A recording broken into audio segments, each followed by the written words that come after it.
सोलापूर मार्गावर धावण्याच्या सिद्धेश्वर एक्सप्रेसचा अपघात थोडक्यात टळलाय। मुंबईहून येताना कल्याण दरम्यान अचानक S4 या डब्याचं कपलिंग तुटलं। त्यामुळे S4 पासून पाठीमागचे 5 डबे हे वेगळे झाले। या मार्गावर पुढून किंवा मागच्या बाजूने कोणतीही गाडी आल्यानं सिद्धेश्वर एक्सप्रेसमध्ये सोलापूरकर प्रवासी हे बचावलेत। मंगळवारी दिनांक 14 रोजी मध्यरात्री हा प्रकार घडलाय।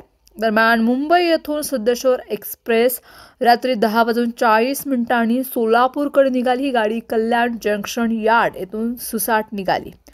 कपलिंग व एअर प्रेशर पाईप तुटल्यानं इंजिन व त्यामागील जवळपास 15 ते 17 डबे घेऊन रेल्वे इंजिन हे सुसाट पुढे निघालं, परंतु कपलिंग तुटल्यानं सिद्धेश्वरचे 5 डबे मागे राहिले।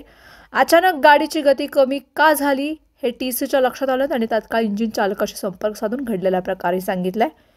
इंजिन चालकानं गाडी थांबवली। वेळीच हा प्रकार लक्षात आला नसता तर मोठा अनर्थ हा घडला असता, अशी माहिती रेल्वेच्या सूत्रांनी दिली। यावेळेस S4 या डब्याचं कपलिंग तुटल्यानं हा डबा वेगळा करण्यात आला। जवळपास S3, S2, S1 हे स्लीपर आणि पाठीमागील जनरल डब्यामध्ये सर्व प्रवाशांना खाली उतरवलं। हे काम जवळपास 3 ते 4 तास सुरू होतं, त्यामुळे रेल्वेची वाहतूक ही खोळंबली गेली।